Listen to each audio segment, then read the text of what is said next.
Hello दोस्तों, स्वागत है एक बार फिर से आपका हमारे चैनल स्टडी पॉइंट में। तो दोस्तों, आज ये हमारी तीसरी सीरीज़ है। जो प्रैक्टिस सेट हमारे चल रहे हैं, इनकी ये तीसरी सीरीज़ है।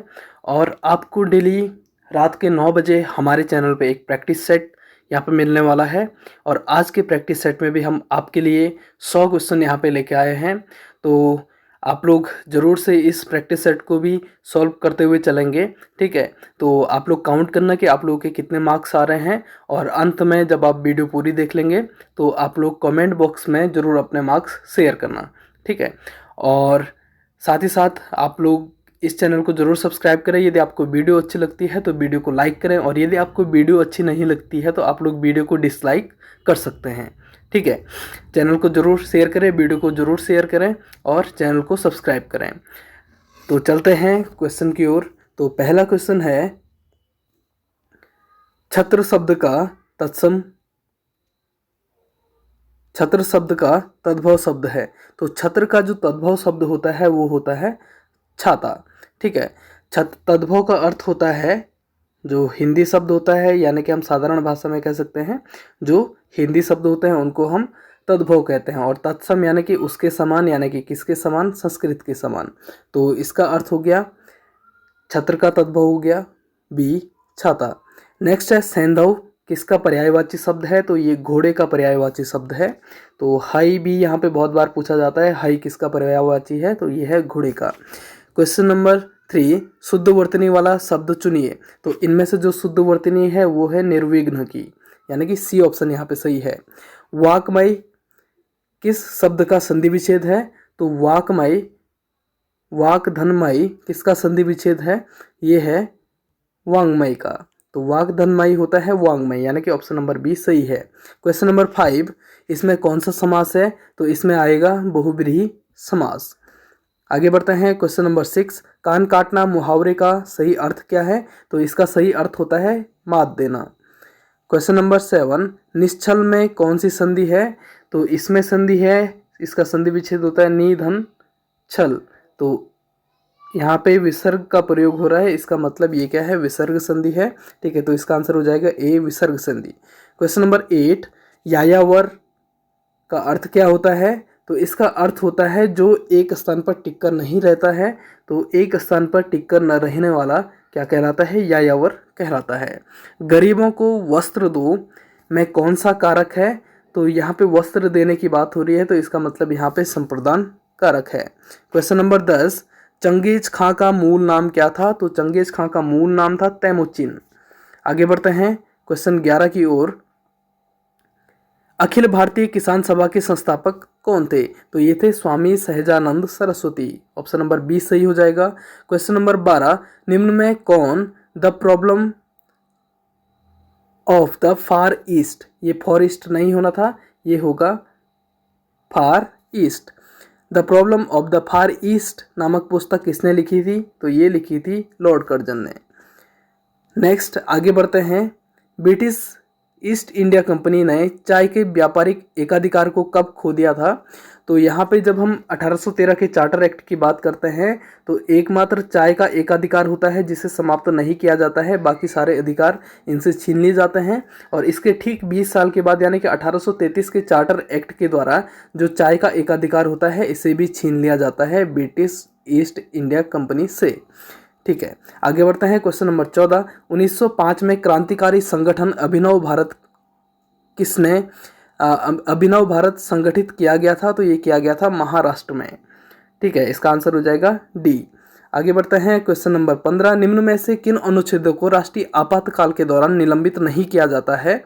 ठीक है, तो इसमें से है, इसका आंसर हो जाएगा डी। एक तो हो गया दोष सिद्धि का जो अधिकार है, इसको आपातकाल में निलंबित नहीं किया जाता है। और नेक्स्ट जो आर्टिकल 21 है, जीवन तथा जीवन जीने की स्वतंत्रता, हम इसे कह सकते हैं। ठीक है, तो आर्टिकल 20 और 21 जो आपातकाल है, आपातकाल में निलंबित नहीं किए जाते हैं, बाकी सारे मौलिक अधिकार आपातकाल में निलंबित हो जाते हैं। ठीक है, क्वेश्चन नंबर 16, असंगठित श्रमिक सामाजिक सुरक्षा अधिनियम कब पारित किया गया था? तो ये किया गया था 2008 में। क्वेश्चन नंबर 17, निम्न में से कौन सा भारत में भूमि सुधार का हिस्सा नहीं है, तो बहुफसलीय योजना भूमि सुधार का हिस्सा नहीं है। क्वेश्चन नंबर 18, निम्न में से कौन सा भारतीय अर्थव्यवस्था का प्रमुख लक्षण है? तो आप सबको पता है मिश्रित अर्थव्यवस्था भारतीय अर्थव्यवस्था का प्रमुख लक्षण है।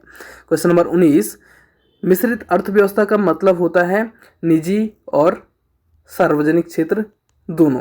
ठीक है, जिस अर्थव्यवस्था में निजी क्षेत्र भी पाया जाता है और सार्वजनिक क्षेत्र भी पाया जाता है, इसे हम कहते हैं मिश्रित अर्थव्यवस्था। आगे बढ़ते हैं। क्वेश्चन नंबर 19, निम्न में से किसने Indian society of oriental art की स्थापना की? तो ये थे अबिंद्रनाथ टैगोर। क्वेश्चन 20, निम्न में से किसने गोबर गैस प्रणाली का आविष्कार किया? तो ये थे CB Desai. Question number 21, Bharat में सबसे पुराना तेल भंडार है? तो यह है डिगबोई, असम में। तो आंसर हो जाएगा D, Digboi, Assam. Question number 22, निम्न देशों में किसकी समुद्र रेखा सर्वाधिक लंबी है? तो यह है कनाडा की। क्वेश्चन नंबर 23, CD किसके लिए है, यानी कि संक्षिप्ताक्षर CD किसके लिए है? तो ये प्रयोग होता है सर्टिफिकेट ऑफ डिपॉजिट के लिए, यानी कि सर्टिफिकेट ऑफ डिपॉजिट CD का फुल फॉर्म है। क्वेश्चन नंबर 24, MS-DOS एक डैश डैश ऑपरेटिंग सिस्टम है? तो ये command line interface operating system है। क्वेश्चन नंबर 25, अद्वैतवाद के प्रवर्तक कौन थे? तो ये थे शंकराचार्य। क्वेश्चन नंबर 26, डंकन संधि किसके मध्य स्थित है?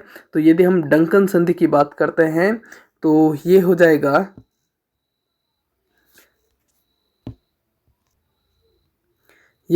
दक्षिणी और लिटिल अंडमान के मध्य। ठीक है, हालांकि इस क्वेश्चन में अभी डाउट है, आप लोग जरूर कमेंट बॉक्स में इस क्वेश्चन का आंसर करें, आपके हिसाब से क्या यहाँ पे उत्तर होना चाहिए।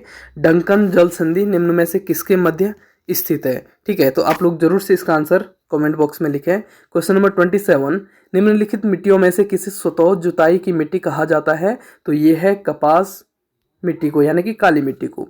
निम्न में से किस राज्य में दम्फा टाइगर रिजर्व स्थित है? तो ये है मिजोरम में।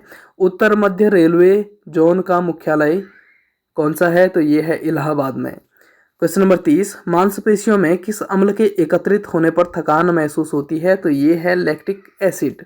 क्वेश्चन नंबर 31, उपराष्ट्रपति कार्यवाहक राष्ट्रपति के रूप में कार्य कर सकता है, यानी कि कितने माह तक या कितने वर्ष तक ये कार्य कर सकता है? तो ये है 6 माह। यानी कि जब कोई राष्ट्रपति इस्तीफा दे देता है या उसे उसकी मृत्यु हो जाती है, तो उसके ठीक 6 माह के अंतर्गत राष्ट्रपति के पद को भरा जाना चाहिए, यानी कि राष्ट्रपति का चुनाव होना आवश्यक रूप से चाहिए। ठीक है, तो 6 माह का यहाँ पे समय दिया जाता है, तो इसका आंसर हो जाएगा C, 6 माह। क्वेश्चन नंबर 32, 1782 ईस्वी में सालवाई की संधि किसके मध्य हुई थी? तो ये हुई थी अंग्रेजों के मध्य और महादजी सिंधिया के मध्य। क्वेश्चन नंबर 33, निम्न में से कौन सा सुमेलित नहीं है?